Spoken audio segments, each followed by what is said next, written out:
Banyak yang bilang selain menjadi anggota DPR, menjadi polisi adalah salah satu jalan untuk menjadi tajir secara instan.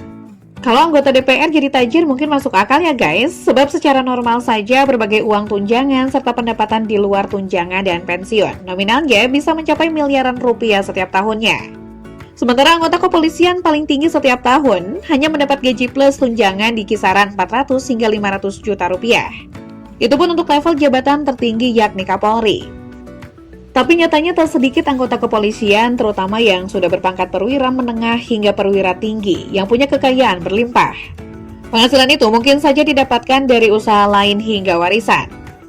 Namun di luar kebiasaan, ada segelintir polisi level perwira tinggi yang memimpin kepolisian daerah, berhasil dijuluki sebagai jenderal miskin, karena memiliki kekayaan yang tak cukup banyak setelah berkarir selama 3 dekade.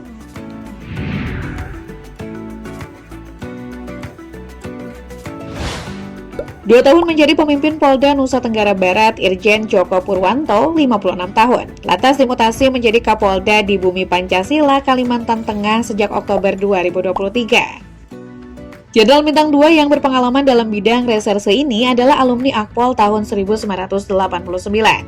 Ia lahir di Pekalongan, Jawa Tengah pada 7 November 1967.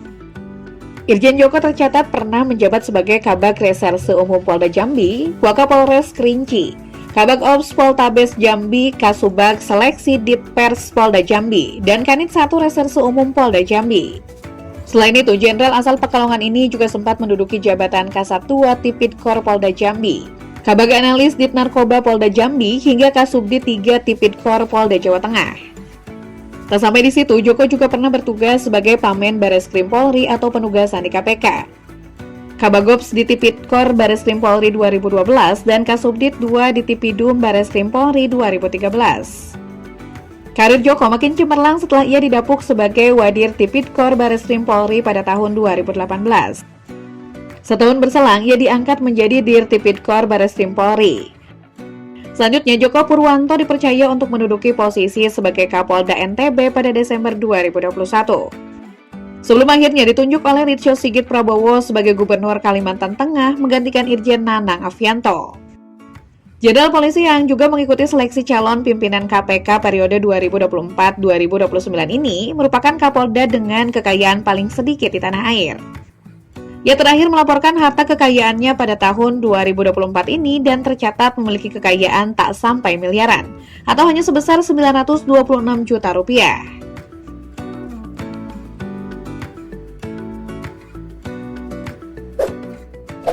Bagus Putra merupakan perwira tinggi Korps Bayangkara jebolan Akpol 1991 atau seangkatan dengan Kapolri Litsyo. Penunjukannya menjadi Kapolda di Pulau Dewata tentu memiliki kesan spesial. Mengingat Bagus Putra merupakan putra asli Bali, ia lahir di Tabanan pada 17 Juli 1966. Setamat dari Akpol, Bagus Putra pernah mengemban sejumlah jabatan strategis di lingkup Polri. Bagus misalnya pernah menjadi Kapolres Sorong 2008, Kapolres Sragen 2010, dan Kapolres Semarang 2011. Jenderal 58 tahun ini juga pernah ditunjuk menjadi Kabagian H Krowat Pers SSDM Polri 2012. Hingga Karo SDM Polda Metro Jaya 2020. Setelah dari ibu kota, Bagus Putra dipromosikan menjadi Karwada BJ Slok Polri, sebelum akhirnya dipromosikan menjadi Kapolda Bali. Perwira polisi yang akan purna tugas pada 2026 ini diketahui masuk dalam barisan Kapolda yang terbilang sederhana dan tidak ngoyo mengumpulkan pundi-pundi kekayaan. Ia terakhir melaporkan harta kekayaan pada tahun 2021 lalu dan tercatat memiliki aset hanya sebesar 1.051 miliar rupiah.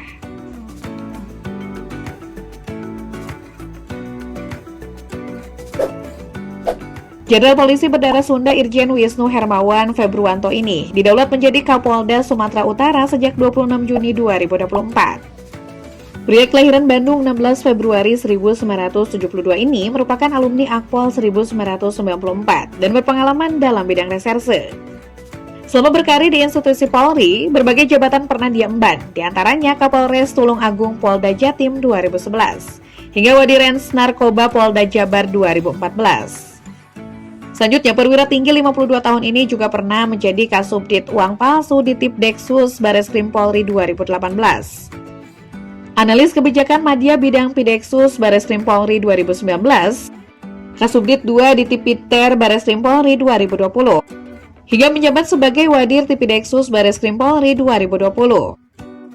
Jabatan terakhir yang dipegang oleh perwira polisi yang pernah terlibat menangani konflik Papua ini adalah Dirtipideksus Bareskrim Polri pada 2021 yang lalu.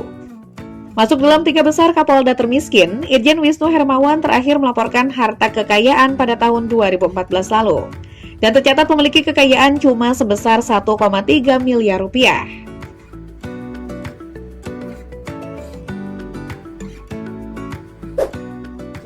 Brigjen Yan Fitri Halimansyah diangkat jadi Kapolda Kepulauan Riau atau Kepri menggantikan Irjen Tabana Bangun pada akhir Desember 2023. Bagi masyarakat Kepri, Brigjen Yan Fitri bukan orang baru. Yan Fitri sendiri merupakan putra daerah asal Kepri. Beliau lahir pada 9 Januari 1967 di kota Tanjung Pinang. Perwira yang berpengalaman dalam bidang reserse ini merupakan lulusan Akpol tahun 1989. Ia memulai karirnya di Korps Bayangkara dengan menjabat sebagai Kasubdit 5 Korupsi di Terskrimsus Polda Metro Jaya di tahun 2007. Kemampuannya dalam mengungkap kasus-kasus besar mengantarkannya ke berbagai posisi penting, seperti Kapolres Metro Bekasi, Kanit Riksa Subden Investigasi Densus 88 AT Bareskrim Polri. Pada tahun 2010, Irjen Yan Fitri dipercaya menduduki jabatan di Terskrimsus Polda Metro Jaya. Perwira polisi bergelar Dato Perdana Satya Buana ini juga pernah menduduki posisi Kabag Kerma Robinopsnal Bareskrim Polri, Analis Kebijakan Madya Bidang Akpol Lemdiklat Polri, Kabagum Rorenmin Lemdiklat Polri, hingga jabatan Karamulmed Div Humas Polri. Kapolda Kepulauan Riau ini juga disorot sebagai Kapolda yang hidup sederhana. Pasalnya Yan Fitri hanya memiliki harta kekayaan secukupnya dibanding rekan Kapolda lainnya. Terakhir kali ia melaporkan harta kekayaannya pada tahun 2011 lalu dan tercatat hanya memiliki kekayaan sebesar 1,9 miliar rupiah.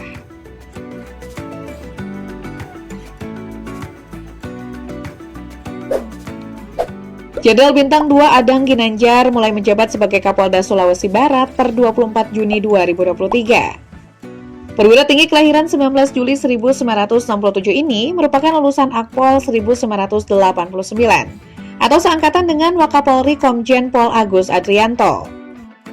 Sebelum menduduki posisi Kapolda Sulbar, Irjen Pol Adang Ginanjar yang berpengalaman dalam bidang lantas ini juga pernah menjabat beberapa posisi penting di institusi Polri.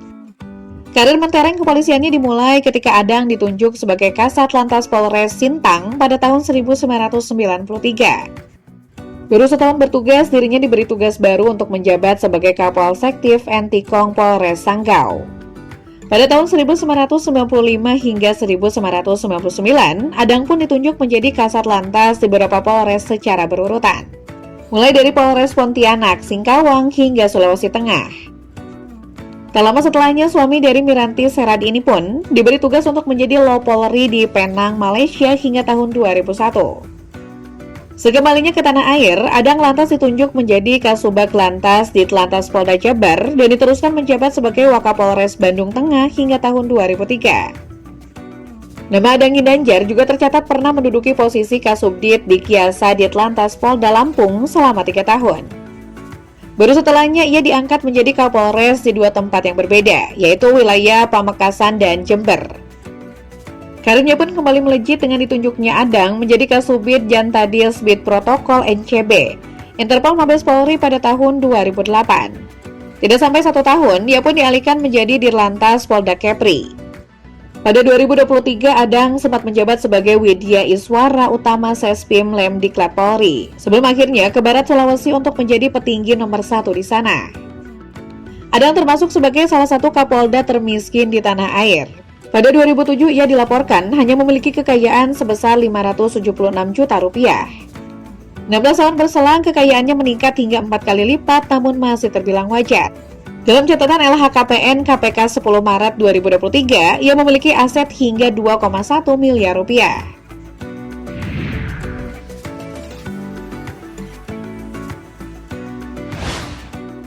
Jika gaji seorang polisi tidak gede-gede amat, lalu apa yang membuat sejumlah perwira polisi memiliki kekayaan fantastis? Mendiang Neta Espane pun membeberkan alasan polisi bisa cepat kaya. yakni antara lain karena kolusi dan pertemanan destruktif. Menurut kamu sendiri, apa yang membuat seorang perwira polisi memiliki kekayaan melimpah?